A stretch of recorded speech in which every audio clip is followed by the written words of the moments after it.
السلام علیکم ورحمۃ اللہ وبرکاتہ. خطبہ جمعہ مسجد نبوی از ڈاکٹر عبد المحسن بن محمد القاسم حفظہ اللہ تعالی. موضوع تزکیہ نفس، اہمیت، ذرائع اور فوائد.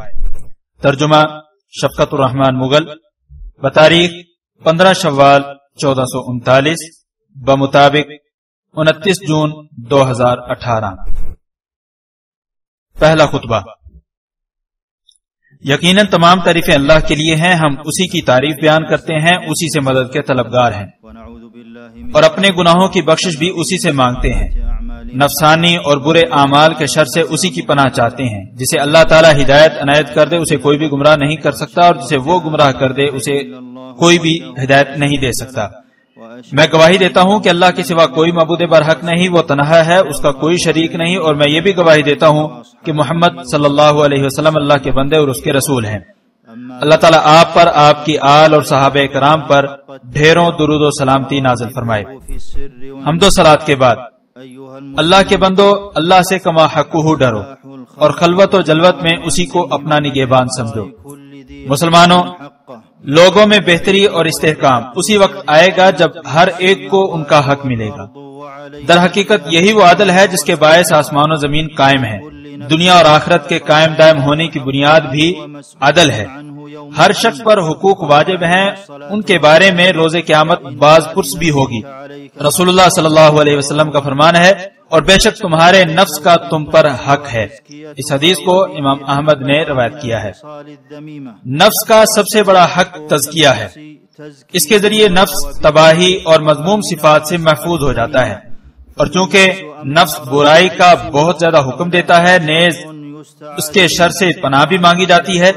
اسی لیے رسول اللہ صلی اللہ علیہ وسلم فرمایا کرتے تھے، اعوذ بک من شر نفسی، اے اللہ میں اپنے نفس کے شر سے تیری پناہ چاہتا ہوں.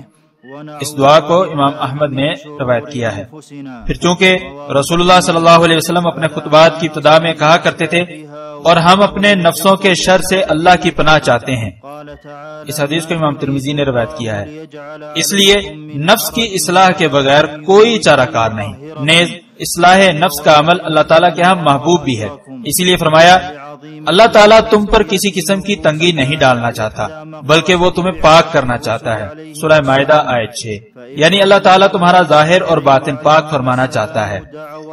تو تزکیہ نفس کی اہمیت کے پیش نظر رسولوں کی بعثت کا ایک مقصد تزکیہ نفس ہی تھا. جیسے کہ ابراہیم اور اسماعیل علیہ السلام نے اللہ تعالیٰ سے دعا کی کہ اس امت میں رسول مبعوث فرمائے جو کہ تزکیہ نفس کریں.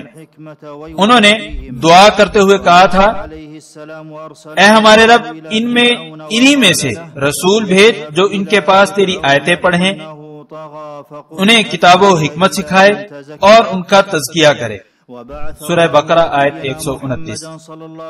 ایسے ہی موسیٰ علیہ السلام کو اللہ تعالیٰ نے فرعون کی جانب بھیجا تو موسیٰ علیہ السلام کو فرمایا، تم فرعون کے پاس جاؤ، اس نے سرکشی اختیار کر لی ہے.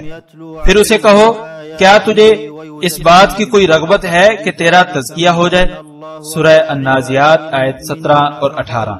پھر اللہ تعالیٰ نے ہمارے نبی جناب محمد صلی اللہ علیہ وسلم کو بھی لوگوں کا تزکیہ کرنے کے لیے مبعوث فرمایا اور کہا، وہی تو ہے جس نے ان پڑھ لوگوں میں انہی میں سے ایک رسول بھیجا جو انہیں اللہ کی آیات سنا کر ان کا تزکیہ کرتا ہے. سورہ جمعہ آیت 2.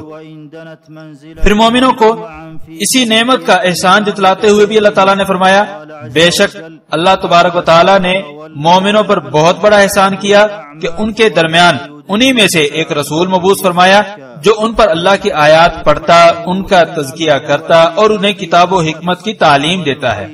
سورہ آل عمران آیت 164.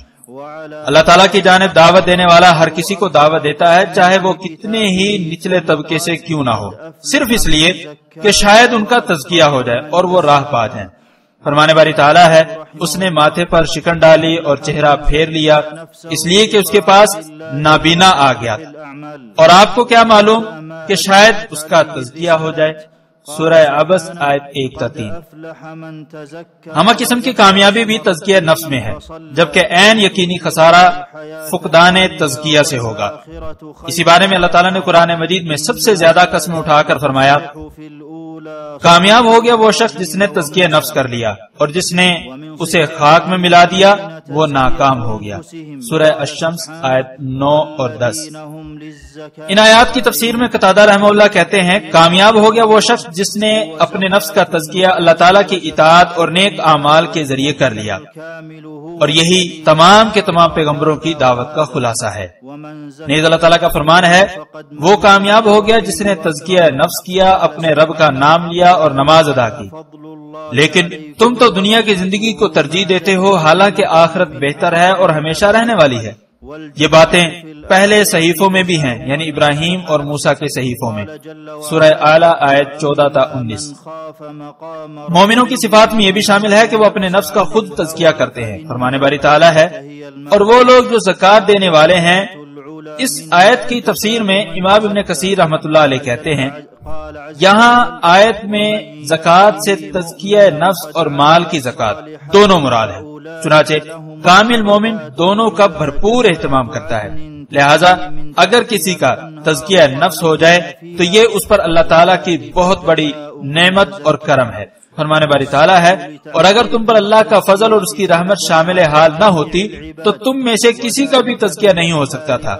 سورہ النور آیت 21۔ آخرت میں جنت بھی اسی کو بدلے میں ملے گی جو اپنی اصلاح کرے۔ فرمان باری تعالیٰ ہے، ہاں جو شخص اپنے رب کے سامنے کھڑے ہونے سے ڈرتا رہا ہوگا اور اپنے نفس کو خواہش سے روکا ہوگا تو بے شک جنت ہی اس کا ٹھکانہ ہوگی۔ سورہ النازعات آیت 40-41۔ پھر جنتوں میں اعلیٰ ترین درجہ اسی کو ملے گا جو اپنا تزکیہ کر لے گا۔ فرمان باری تعالیٰ ہے، اور جو اس کے پاس ایمان کی حالت میں آئے اور اس نے عمل صالح بھی کیے ہوں تو یہی لوگ ہیں جن کے لیے بلند درجات ہیں۔ ان کے لیے سدا بہار باغ ہیں جن کے نیچے نہریں جاری ہوں گی، ان میں وہ ہمیشہ رہیں گے۔ یہ جزا ہے اس شخص کی جو اپنا تزکیہ کر لے گا۔ سورہ طٰہٰ آیت 75 اور 76۔ تزکیہ نفس کے حصول کے لیے تگ و دو اور محنت تمام لوگوں پر فرض ہے۔ اس کے لیے اللہ تعالیٰ کے احکامات کی تعمیل کریں اور ممنوع امور سے بچ جائیں، کیونکہ اوامر و نواہی دونوں میں اللہ تعالیٰ کی بندگی کے بعد سب سے اہم ہدف تزکیہ اور اصلاح نفس ہی ہے۔ تزکیہ نفس کے لیے ایک اللہ کی عبادت سے بڑھ کر کچھ کارگر نہیں۔ مخلوق کا تزکیہ عقیدہ توحید کے بغیر ممکن نہیں۔ اللہ تعالیٰ کا فرمان ہے، اور تباہی ہے مشرکوں کے لیے جو اپنا تزکیہ نہیں کرتے اور وہ آخرت پر ایمان سے انکاری ہیں۔ سورہ فصلت آیت 6 اور 7۔ شیخ الاسلام ابن تیمیہ رحمۃ اللہ علیہ کہتے ہیں، یہاں زکوٰۃ سے مراد عقیدہ توحید اور ایمان ہے۔ ان کے ذریعے دل پاکیزہ ہو جاتے ہیں، کیونکہ عقیدہ توحید میں دل سے غیر اللہ کی الوہیت کی نفی اور صرف اللہ کی الوہیت کا اثبات ہوتا ہے، اور لا الہ الا اللہ کی حقیقت بھی یہی ہے۔ اس لیے عقیدہ توحید تزکیہ قلب کے لیے بنیادی ترین امر ہے۔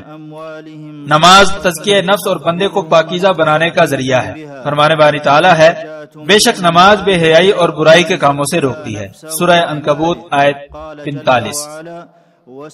نماز کی وجہ سے نمازیوں کے حالات سنورتے ہیں اور ان کے گناہ بھی مٹ جاتے ہیں۔ آپ صلی اللہ علیہ وسلم کا فرمان ہے، تم مجھے بتلاؤ کہ اگر تمہارے گھر کے دروازے کے پاس سے کوئی نہر گزرتی ہو اور وہاں پر یومیہ 5 بار غسل کرے تو کیا اس کی میل کچیل باقی رہے گی؟ تو انہوں نے کہا نہیں، اس کی بالکل بھی میل کچیل باقی نہیں رہے گی۔ تو آپ صلی اللہ علیہ وسلم نے فرمایا، 5 نمازوں کی بھی یہی مثال ہے۔ اللہ تعالیٰ ان نمازوں کے ذریعے گناہوں کو مٹا دیتا ہے۔ اس حدیث کو بخاری اور مسلم نے روایت کیا ہے۔ مالی زکوٰۃ اور صدقہ دینے سے بھی تزکیہ نفس اور نفس کی صفائی ہوتی ہے۔ فرمان باری تعالیٰ ہے، ان کے اموال میں سے صدقہ وصول کر کے انہیں پاک کریں اور ان کا تزکیہ کریں۔ سورہ توبہ آیت 103۔ نیز جہنم سے آزادی بھی ایسے شخص کا بدلہ ہے جو اپنے مال کی زکوٰۃ دے کر تزکیہ نفس کرتا ہے۔ فرمان باری تعالیٰ ہے، جہنم سے متقی بچ پائے گا جو اپنا مال تزکیہ نفس کے لیے راہ الہی میں دیتا ہے۔ سورہ اللیل آیت 17 اور 18۔ روزہ بھی نفس کو شر، آفات اور بے حیائی سے روکتا ہے، بلکہ روزے داروں کو فحش امور سے بھی بچاتا ہے۔ فرمان باری تعالیٰ ہے، اے ایمان والو، تم پر روزے اسی طرح فرض کیے گئے ہیں جیسے تم سے پہلے لوگوں پر فرض کیے گئے تھے تاکہ تم متقی بن جاؤ۔ سورہ بقرہ آیت 183۔ حج میں بھی تزکیہ نفس ہے۔ فرمان باری تعالیٰ ہے جو شخص ان ایام میں حج کا ارادہ رکھتا ہو وہ دوران حج نہ شہوت کی باتیں کرے، نہ گناہ اور نہ لڑائی جھگڑا کرے۔ سورہ بقرہ آیت 197۔ بلکہ مقبول حج والا شخص گناہوں سے پاک صاف ہو کر ایسے گھر لوٹتا ہے جیسے اس کی ماں نے اسے جنم دیا تھا۔ آپ صلی اللہ علیہ وسلم کا فرمان ہے جو شخص بھی اللہ تعالیٰ کے لیے حج کرے اور بےہودگی سمیت فسق بھی نہ کرے تو وہ ایسے واپس لوٹتا ہے جیسے اس کی ماں نے اسے جنم دیا تھا۔ بخاری مسلم نے اس حدیث کو روایت کیا ہے۔ حقوق العباد سے متعلق اللہ تعالیٰ کے احکامات کی تعمیل بھی تزکیہ نفس کا باعث بنتی ہے۔ اگرچہ ان احکامات کی تعمیل دل پر گراں گزرتی ہے لیکن یہ تزکیہ نفس کا باعث بنتے ہیں۔ فرمان باری تعالیٰ ہے اور اگر تمہیں کہا جائے کہ واپس لوٹ جاؤ تو تم واپس چلے جاؤ، یہ تمہارے لیے زیادہ تزکیہ کا باعث ہے۔ سورہ النور آیت 28۔ اللہ تعالیٰ ہی دلوں کو سنوار اور پاک کر سکتا ہے۔ فرمان باری تعالیٰ ہے بلکہ اللہ تعالیٰ جس کا چاہتا ہے تزکیہ فرما دیتا ہے۔ اور دعا بھی بہت عظیم عبادت ہے۔ دعا کے ذریعے انسان اپنی تمنائیں پا لیتا ہے۔ اس لیے رسول اللہ صلی اللہ علیہ وسلم کی عام طور پر دعا ہوا کرتی تھی کہ اللہم آت نفسی تقواها وزکیها انت خیر من زکاها، یا اللہ میرے نفس کو تقوی عطا فرما اور اس کا تزکیہ فرما، بے شک تو ہی سب سے بہترین تزکیہ کرنے والا ہے۔ اس حدیث کو امام مسلم نے روایت کیا ہے۔ اسی طرح کثرت کے ساتھ ذکر کرنے سے بھی شرح صدر ہوتی ہے اور دل پاک صاف ہو جاتا ہے۔ فرمان باری تعالیٰ ہے خبردار اللہ کے ذکر سے دلوں کو اطمینان ملتا ہے۔ سورہ الرعد آیت 28۔ جو شخص قرآن کریم کے ساتھ تلاوت، تدبر، قرآن پر عمل، قرآن کے سیکھنے اور سکھانے کا تعلق رکھے تو اس سے نفس کی اصلاح ہوتی ہے اور نفس اللہ کا مطیع بن جاتا ہے۔ فرمان باری تعالیٰ ہے لوگوں تمہارے پاس تمہارے پروردگار کی طرف سے نصیحت آ چکی، یہ دلوں کے امراض کی شفا اور مومنوں کے لیے ہدایت اور رحمت ہے۔ ابن قیم رحمۃ اللہ علیہ کہتے ہیں قرآن کریم قلبی، بدنی، دنیاوی اور اخروی تمام بیماریوں سے مکمل شفا ہے۔ علم نافع حاصل کرنے والوں کا تزکیہ نفس علم سے ہوتا ہے، یہی علم ان کا رہنما بن جاتا ہے۔ فرمان باری تعالیٰ ہے آپ ان سے پوچھیں کیا جاننے والے اور نہ جاننے والے دونوں برابر ہو سکتے ہیں؟ مگر ان باتوں سے سبق تو وہی حاصل کرتے ہیں جو اہل عقل و خرد ہوں۔ پھر یہی علم اس شخص کو آگے لے کر جاتا ہے یہاں تک کہ تزکیہ نفس کی بلندیوں پر پہنچ کر وہ اہل خشیت میں شامل ہو جاتا ہے۔ اللہ تعالیٰ کا فرمان ہے بے شک اللہ تعالیٰ کے بندوں میں سے اللہ سے علم والے ہی ڈرتے ہیں۔ سورہ فاطر آیت 28۔ علماء کرام کی سمان عمری پڑھنے سے نفس کو ان کی اقتداء کرنے کی مہمیز ملتی ہے، نفس ان سے جا ملنے کی کوشش کرتا ہے۔ سلف صالحین رحمہم اللہ کی سیرت پڑھنے والوں کو اپنی کوتاہیاں واضح نظر آ جاتی ہیں۔ دل اور سینہ سلامت ہوں تو ظاہر و باطن بھی سلامتی والے بن جاتے ہیں۔ اپنے نفس کے خلاف مجاہدہ کرنے والا شخص اپنا مقصود پا لے گا۔ ہمیشہ اللہ تعالیٰ کو اپنا رقیب سمجھنے سے انسان کمال کے درجے عبور کر کے محسنین کے مقام تک پہنچ جاتا ہے۔ تزکیہ نفس محاسبہ نفس پر موقوف ہے، اس لیے تزکیہ نفس محاسبے کے بغیر ممکن نہیں۔ اسی محاسبے کی بدولت انسان کو اپنے عیوب نظر آتے ہیں اور پھر ان کی اصلاح ممکن ہوتی ہے۔ نظریں جھکانے سے بھی تزکیہ نفس ہوتا ہے۔ فرمان باری تعالیٰ ہے مسلمان مردوں سے کہو کہ اپنی نگاہیں نیچی رکھیں اور اپنی شرمگاہوں کی حفاظت رکھیں، یہ ان کے لیے زیادہ تزکیہ کا باعث ہے۔ سورہ نور آیت 30۔ نیز آپ صلی اللہ علیہ وسلم کا فرمان ہے اور جو شخص شادی کی ضروریات کی استطاعت رکھتا ہو تو وہ نکاح کر لے، بے شک نکاح نظریں جھکا دیتا ہے اور شرمگاہ کی حفاظت کرتا ہے، اور جس کے پاس استطاعت نہ ہو تو وہ روزے رکھے، یہ اس کی شہوت توڑ دیں گے۔ متفق علیہ۔ فضول نظریں گھمانے اور فضول گفتگو کرنے سے پرہیز تزکیہ نفس کے لیے ضروری ہے۔ ابن قیم رحمۃ اللہ علیہ کہتے ہیں سب سے زیادہ گناہ فضول گفتگو اور بد نظری کی وجہ سے وجود میں آتے ہیں، اور یہی دونوں شیطان کے لیے داخل ہونے کے وسیع ترین راستے ہیں، کیونکہ زبان اور نظر کے حملوں میں کبھی کمی یا ٹھہراؤ نہیں آتا۔ حدیث میں ہے کہ آدمی اپنے دوست کے دین پر ہوتا ہے، اس لیے یہ دیکھ لو کہ وہ کس کو اپنا دوست بنا رہا ہے۔ اچھے دوست اور ساتھی بلندیوں پر پہنچنے کے لیے بہترین معاون ہے۔ اگر انسان غافل ہو تو وہ یاد دہانی کروا دیتے ہیں، اور اگر اسے یاد ہو تو بھلائی پر معاونت بھی کرتے ہیں۔ قبرستان کی زیارت اور موت کی یاد سے روح زندہ اور راہ راست پر رہتی ہے۔ توبہ انسان کو پاک صاف کر دیتی ہے۔ فرمان باری تعالیٰ ہے، اے مومنو تم سب کے سب اللہ کی جانب توبہ کرو تاکہ تم فلاح پا جاؤ۔ سورہ نور آیت 31۔ ایک حدیث میں ہے کہ جب بندہ کوئی گناہ کر لے تو اس کے دل پر سیاہ نقطہ لگا دیا جاتا ہے، چنانچہ اگر وہ گناہ چھوڑ دے اور توبہ استغفار کرے تو اس کا دل دوبارہ چمکا دیا جاتا ہے۔ اس حدیث کو امام ترمذی نے روایت کیا ہے۔ انسانی نفس کا تزکیہ اور عمل میں عمدگی اس وقت تک نہیں آتی جب تک ان سے متصادم امور معدوم نہ ہو جائیں۔ یہی وجہ ہے کہ تزکیہ اسی وقت ہوتا ہے جب انسان برائیوں کو یکسر چھوڑ دے۔ لہذا تزکیہ اگرچہ لغوی طور پر خیر میں اضافے، برکت اور افزودگی پر بولا جاتا ہے، لیکن تزکیہ حاصل اسی وقت ہوگا جب برائیاں یکسر معدوم ہوں۔ تو اس طرح تزکیہ نفس اپنے اندر خیر میں اضافہ اور برائی سے پاکیزگی دونوں جمع کر لیتی ہے۔ ان تمام تر تفصیلات کے بعد مسلمانوں، تزکیہ نفس کی بنیاد کتاب اللہ اور سنت رسول اللہ صلی اللہ علیہ وسلم ہے کہ اطاعت اللہ تعالیٰ کی ہو اور اتباع رسول اللہ صلی اللہ علیہ وسلم کے طریقے کی۔ یہی دو چیزیں سبیل اللہ، دین الہی اور صراط مستقیم ہیں۔ انہی کی بدولت تزکیہ اور اصلاح نفس ممکن ہے۔ انہی سے تمام لوگوں کو کامیابیاں اور عزتیں ملیں گی۔ اعوذ باللہ من الشیطان الرجیم۔ اور جو تزکیہ نفس کرے گا تو وہ اپنے لیے تزکیہ کرے گا اور اللہ تعالیٰ کی طرف لوٹ کر جانا ہے۔ سورہ فاطر آیت 18۔ اللہ تعالیٰ میرے اور آپ سب کے لیے قرآن مجید کو خیر و برکت والا بنائے، مجھے اور آپ سب کو ذکر حکیم کی آیات سے مستفید ہونے کی توفیق دے۔ میں اپنی بات کو اسی پر ختم کرتے ہوئے اللہ سے اپنے اور تمام مسلمانوں کی گناہوں کی بخشش چاہتا ہوں۔ تم بھی اسی سے بخشش مانگو، بے شک وہی بخشنے والا اور نہایت رحم کرنے والا ہے۔ دوسرا خطبہ۔ تمام تعریفیں اللہ کے لیے ہیں، اس نے ہم پر احسان کیا، اسی کے شکر گزار بھی ہیں کہ اس نے ہمیں نیکی کی توفیق دی۔ میں اس کی عظمت اور شان کا اقرار کرتے ہوئے گواہی دیتا ہوں کہ اللہ کے علاوہ کوئی معبود برحق نہیں، وہ یکتا اور اکیلا ہے، اور یہ بھی گواہی دیتا ہوں کہ محمد اللہ کے بندے اور اس کے رسول ہیں۔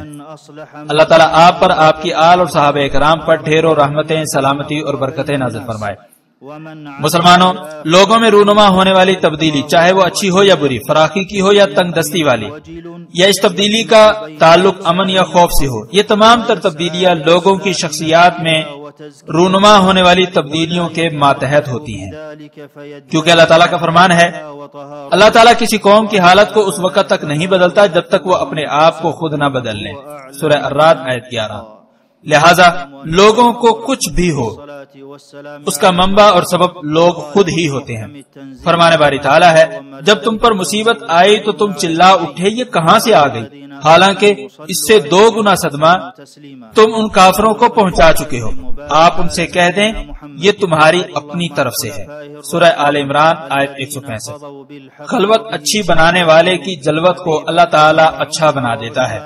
اللہ تعالیٰ سے تعلق کو استوار رکھنے والے شخص کا لوگوں سے تعلق اللہ تعالیٰ استوار رکھتا ہے۔ آخرت سنوارنے کی کوشش میں لگے رہنے والے کی دنیا کو اللہ تعالیٰ سنوار دیتا ہے۔ مومن اللہ تعالیٰ سے خدشات میں رہتے ہوئے محنت خوب کرتا ہے اور خوف بھی رکھتا ہے۔ وہ تزکیہ نفس اور اپنی اصلاح کی بھرپور کوشش کرتا ہے، لیکن اس کے باوجود خود ستائشی میں مبتلا ہو کر پارسائی کا دعویٰ نہیں کرتا۔ اللہ تعالیٰ کا فرمان ہے، تم اپنی پاکیزگی کا دعویٰ نہ کرو، وہ زیادہ جاننے والا ہے کہ کون بچا ہے۔ سورہ النجم آیت 32۔ یہ بات جان لو کہ اللہ تعالیٰ نے تمہیں اپنے نبی پر درود و سلام پڑھنے کا حکم دیا ہے اور فرمایا، اللہ اور اس کے فرشتے نبی پر درود بھیجتے ہیں، ایمان والو تم بھی ان پر درود و سلام بھیجا کرو۔ سورہ احزاب آیت 56۔ اللہم صلی وسلم مبارک علی نبینا محمد۔ یا اللہ، حق اور انصاف کے ساتھ فیصلے کرنے والے خلفائے راشدین ابو بکر، عمر، عثمان، علی سمیت بقیہ تمام صحابہ سے راضی ہو جا۔ یا اللہ، اپنے رحم و کرم اور جود و سخا کے صدقے ہم سے بھی راضی ہو جا یا اکرم الاکرمین۔ یا اللہ، اسلام اور مسلمانوں کو غلبہ عطا فرما، شرک اور مشرکوں کو ذلیل و رسوا فرما۔ یا اللہ، دین کے دشمنوں کو نیست و نابود فرما۔ یا اللہ، اس ملک کو اور دیگر تمام اسلامی ممالک کو امن و استحکام کا گہوارہ بنا دے۔ یا اللہ، ہمیں دنیا اور آخرت میں بھلائی عطا فرما اور ہمیں آگ کے عذاب سے محفوظ فرما۔ یا اللہ، ہم نے اپنی جانوں پر بہت ظلم ڈھائے ہیں،